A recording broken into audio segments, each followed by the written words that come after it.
నమస్కారం అండి, నా పేరు రవి. ఇవాళ మన జర్మన్ ఛానల్లో ఇది వీడియో నంబర్ 24. ఇది లాస్ట్ వీడియోది కంటిన్యూయేషన్ పార్ట్ 2. దీంట్లో మనము ఆర్డినల్ నంబర్స్ డిస్కస్ చేద్దాం. సో ఇప్పుడు ఆర్డినల్ నంబర్స్లో ఈ 3 topics order or sequence, date, mention floors of the building. So వీటి గురించి డిస్కస్ చేద్దాము. First order or sequence example రాశాను ఇక్కడ. ఇష్ హావ్ ది ప్రూఫింగ్ బెస్టాండెన్.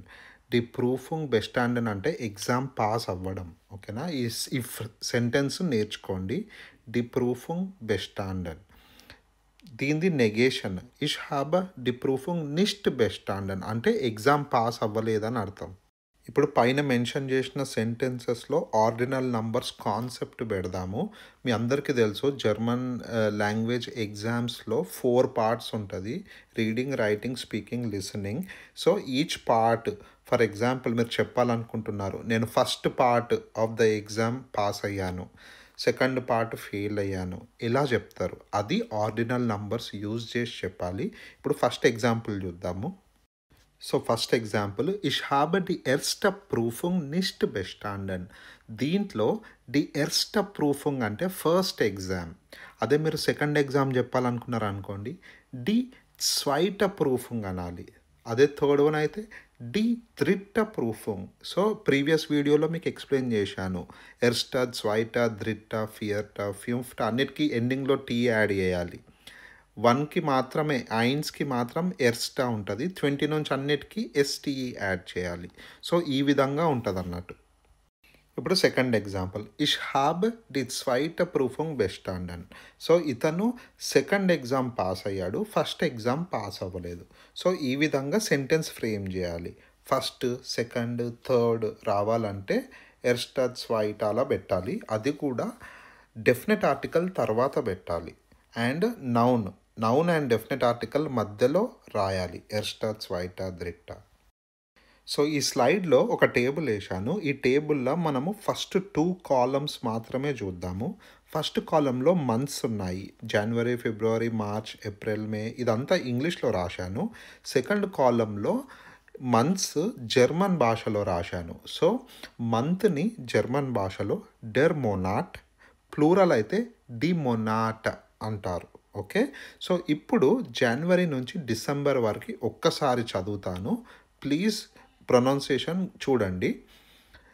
డెర్ యాన్వార్, డెర్ ఫెబ్రువార్, డెర్ మేర్స్, డెర్ అప్రిల్, డెర్ మై, డెర్ యూని, డెర్ యూలీ, డెర్ ఆగస్ట్, డెర్ సెప్టెంబర్, డెర్ అక్టోబర్, డెర్ నవంబర్, డెర్ డిసెంబర్.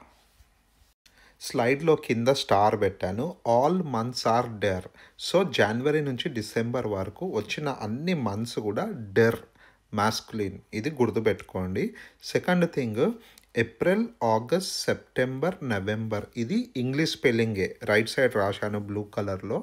సో మిగతా వాటి మాత్రమే స్పెల్లింగ్స్ చేంజ్ అవుతాయి, గుర్తుంచుకోండి. మే, జూన్, జూలై ఇది మనం చాలా కామన్గా జర్మన్ నేర్చుకున్న వాళ్ళు ఎగ్జామ్లో తప్పు స్పెల్లింగ్ రాస్తారు, అనుకోకుండా వాళ్ళు ఇంగ్లీష్ స్పెల్లింగే రాస్తారు.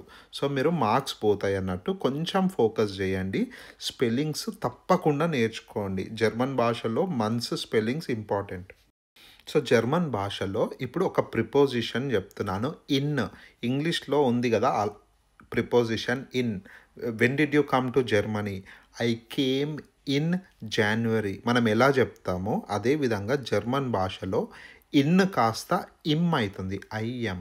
సో ఇప్పుడు ఎవరన్నా అడిగారు అనుకోండి మిమ్మల్ని, జర్మన్ ఎగ్జామ్ ఎప్పుడు ఉంది అంటే ఇమ్ అప్రిల్, ఇమ్ మై. సో ఈ విధంగా చెప్పాలన్నట్టు. సో ఇంగ్లీష్లో ఉన్న ఇన్ కాస్త ఇమ్ అయింది. ఎందుకయింది? అది ఫ్యూచర్ గ్రామర్ టాపిక్. ఒకటి డాటివ్ అని ఉంటుంది, దానివల్ల ఇమ్ అయింది. బట్ స్టిల్ మీకు కొంచెం దాని గురించి నెక్స్ట్ స్లైడ్స్లో చెప్తాను. ఇప్పుడు last 2 columns from and till. ఇప్పుడు ఎవరైనా మిమ్మల్ని అడిగారు అనుకోండి, వింటర్ సీజన్ ఎప్పుడు ఉంటుంది అంటే మనము winter season is from November till March అని చెప్పాలనుకున్నాము. సేమ్ సెంటెన్స్ జర్మన్ భాషలో వింటర్ ఈజ్ ఫ్రమ్ నవంబర్, బిస్ మేర్స్ అని చెప్పాలి. సో ఫ్రమ్ అన్న వర్డ్ జర్మన్ భాషలో ఫామ్ అవుతుంది, విఓఎం ఫామ్. అండ్ టిల్ అన్న వర్డ్ బిస్, ఫామ్ బిస్. ఇది నేర్చుకోండి. సో ఇప్పుడు ఫస్ట్ 2 కాలమ్స్ మీద ఫోకస్ చేద్దాము. లెఫ్ట్ కాలంలో డేస్ రాశాను, మండే, ట్యూస్డే, వెన్స్డే ఇవన్నీ.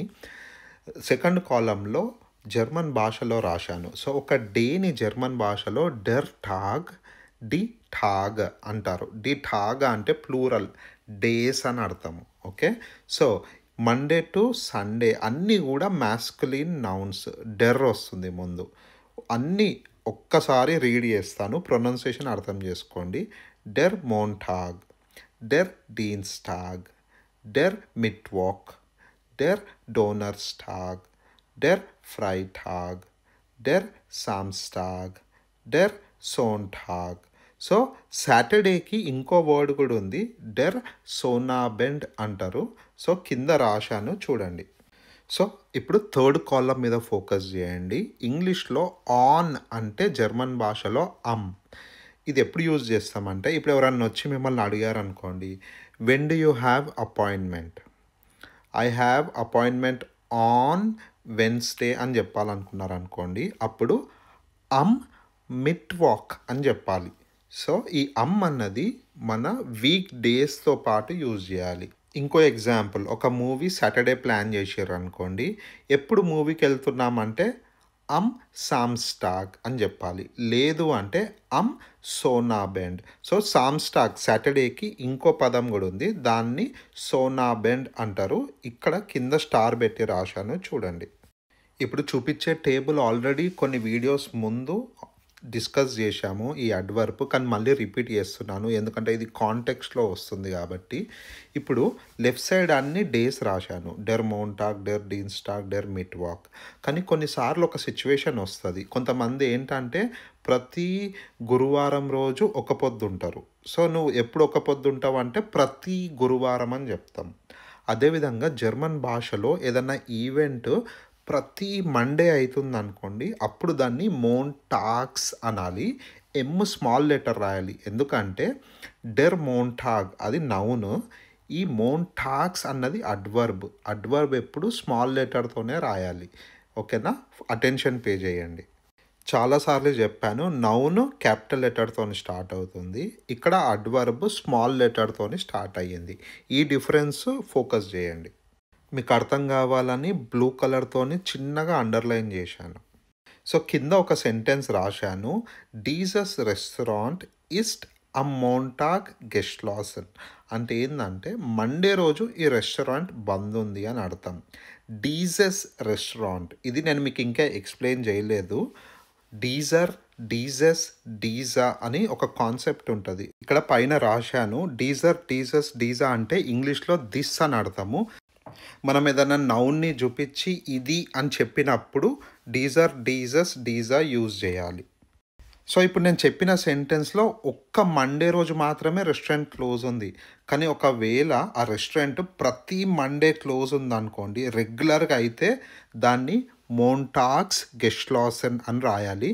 సో కింద రాశాను చూడండి, రైట్ సైడ్ రెడ్ సర్కిల్ వేసాను. ఒక్క మండే అయితే అమ్ మోంటాగ్ అనాలి, ప్రతి మండే అయితే మోంటాగ్స్ అనాలి. సో ఈ ఆర్డినల్ నంబర్స్లో ఇంకొన్ని కాన్సెప్ట్స్ ఉన్నాయి, అవి నెక్స్ట్ వీడియోలో కవర్ చేస్తాను. కొంతమంది సబ్స్క్రైబర్స్ నాకు రాశారు కైనా మీద వీడియో చేయమని. సో అది చెయ్యాలంటే ఇంకొన్ని కాన్సెప్ట్స్ కావాలి. అక్యుజాటివ్, డాటివ్ అయినాక ఒక ఫుల్ వీడియో కైనా మీద చేస్తాను. అండ్ ఈ వీడియోలో మీకు ఏమైనా క్వశ్చన్స్ ఉంటే కమెంట్స్లో రాయండి. నచ్చితే లైక్ చేయండి. Thanks for watching.